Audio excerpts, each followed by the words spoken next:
Didn't Rike already make a Tron-inspired knife? Well, 2 for 2, I guess.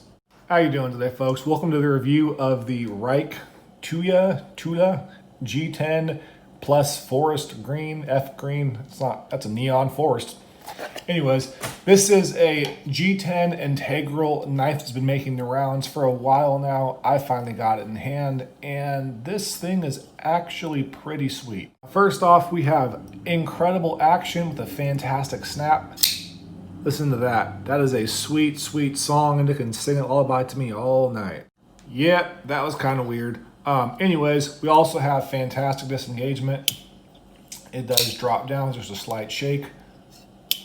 Overall, very, very nice. I'm already really loving this knife. Now, ergonomically, with my size 2XL hands, I do have part of a pinky sticking off. It's not by any means all of it, so it's not a huge deal, but it definitely is there. We also have a couple of hot spots to speak of. One right there where this kind of contour pokes out, definitely a hot spot. Really pretty bad one too. You can also feel the clip, though it's not really a hot spot, it's just very noticeable. But overall, it's not too bad. You do have this, well, for me personally, because I have such large hands, I really kind of have to use this little choil. And once you do that, it feels a bit better in hand. Like this, it's a bit tight for my size 2XL hands. But again, if you have smaller hands, it might work perfectly for you. Now, as far as the overall aesthetic piece of the knife, first off, why the hell is this pivot collar blue? It matches nothing else with the knife, not the hardware, not the clip, not literally anything, just a random blue pop with on top of having the green here and the black and silver. And I don't know, for me personally, that's kind of a strange choice, and I'm not really a huge fan of it. That being said, it's very much my personal bias, so take that as you will. We also have a very interesting flipper tab. It obviously functions just fine, but just the kind of circled gear pattern flipper tab is different. I actually really like different stuff, so this is pretty interesting. We also have a nice little kind of monogram on the actual pivot, so that's pretty cool. Again, the presentation side just has the monogram. The back side has a standard Torx head, so that's very cool. Also, we have an integral construction, so you have a nice clean presentation. I do like the slight milling right here. Most integral knives just have kind of a plain back, and it's sort of a downside to me personally. This one does have a nice and little kind of jimping to it, which feels very nice in the hand. It also adds a nice little piece to the overall aesthetic piece of the knife. There's also slight texturing on this little kind of G10 inlay, which is very nice. It's very subtle. It's not by any means pronounced. It's not going to grip your hand, but it is a nice feeling overall. Now, as far as the edge geometry and sharpness from the factory, as you can see, there's no problems. It goes through very clean. Very nice glide. There was a slight little hiccup on there, but this also has been used a little bit, so that could definitely have affected that. I am not sure what steel this knife is in, so give me 1 second, quick little edit, and I'll find that out for you. All right, so this knife retails for between 140 and 150 bucks, and it is 154 cm steel. A lot of people have some bad things to say about 154 cm. I cannot stress the fact that there is no perfect steel, and it's very much user preference as well as application. So for me personally, I like 154 cm.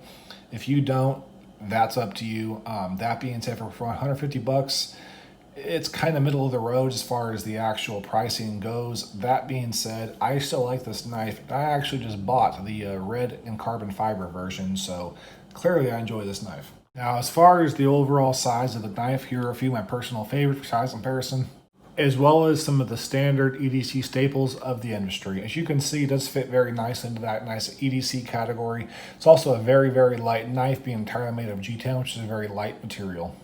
Now, in closing, per usual for my channel, I'm going to go ahead and give this knife 2 scores. First off, you have absolutely fantastic action. Overall, very nice fit and finish.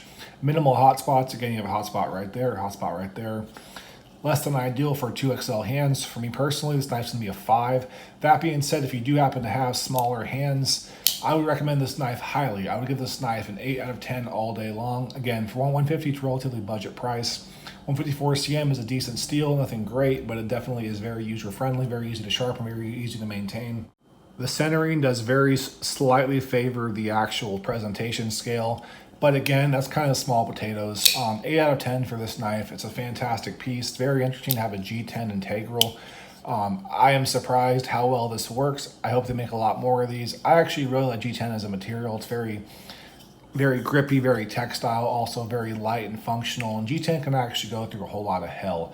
I actually have a video where I was trying to take apart a paramilitary 2, and I fucked it all up and stripped the pivot out. And I literally took a bandsaw to G10 and burned it.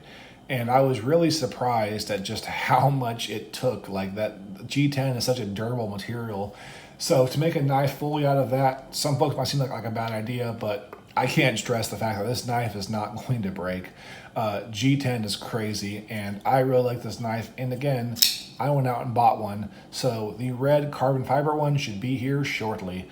But anyways, as always, folks, I love you all from the bottom of my heart, my ginger soul. I love you all.